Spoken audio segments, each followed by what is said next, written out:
Welcome back to the channel. If you haven't subscribed yet, please do. We do appreciate the subscribership and views. It helps us with YouTube. My name is David. My wife's name is Claudia, and she'll be doing a talk today on tree peonies. As the month of May slowly slip away, I wanted to feature 3 beautiful peonies that grow wonderfully year after year in our zone in Canada. These tree peonies love the cold weather. This tree peony, Japanese tree peony, has been grown in the garden for 20 years. It is a dinner plate size peony. It's 3 feet wide and approximately 4.5 to 5 feet tall.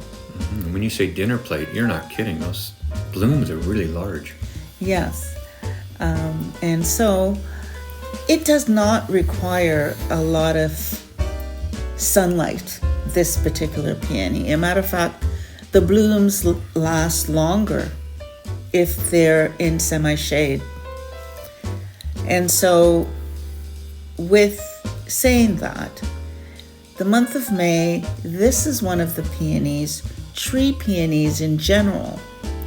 They bloom first before the herbaceous peony or the bush type peony, the ones that die down to the ground, the herbaceous peony.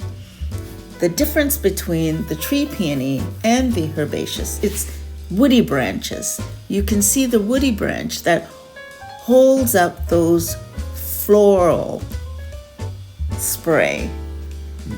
And there's a lot of them. There's so many. Didn't we do a social event where we donated some to a social event? Yes, and even though I did make 4 floral display for a social event, this tree peony still have a lot of blooms on it. More to give. Yes, and I made those displays when the blooms were actually closed, like that little one in the corner. Not fully. Okay. Yeah, because I wanted them to open after my neighbor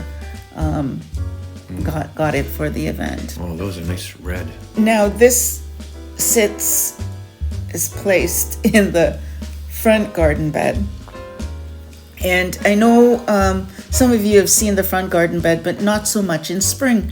So I wanted to feature these tree peonies that the sun loving. This one really tend to love and produce a bounty of blooms in the front garden bed.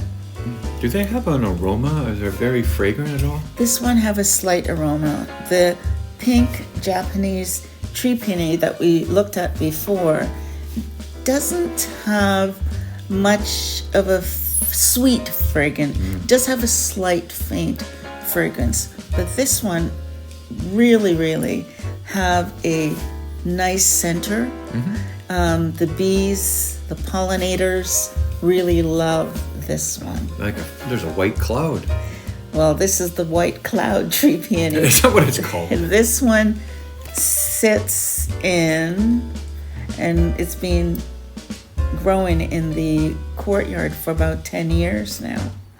And it's slow growing. I have pruned it back, those woody stems, because it tend to get tall. So it's been in the garden. Wow. It's in semi-shade. And what I like about this peony, it just looks like a ball of cotton. It needs to be staked, or is that I staked? do stake it. The blooms are small enough to hold up and not flop over.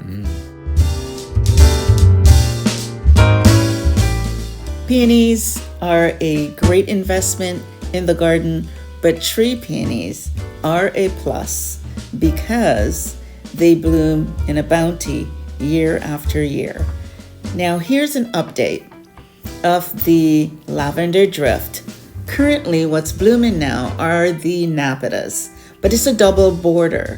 So when the napitas are finished blooming, they get trimmed back and the lavenders will go into bloom. And here, what you're looking at are the bees, of course, having a wonderful time with the napita, but also to let you know that the lavenders all survived over the winter, and I'll be giving you more of an update when they go in bloom. So it's a double border of purple. Purple with the napita and purple with our lavender drift. The common name for the napita is catmint.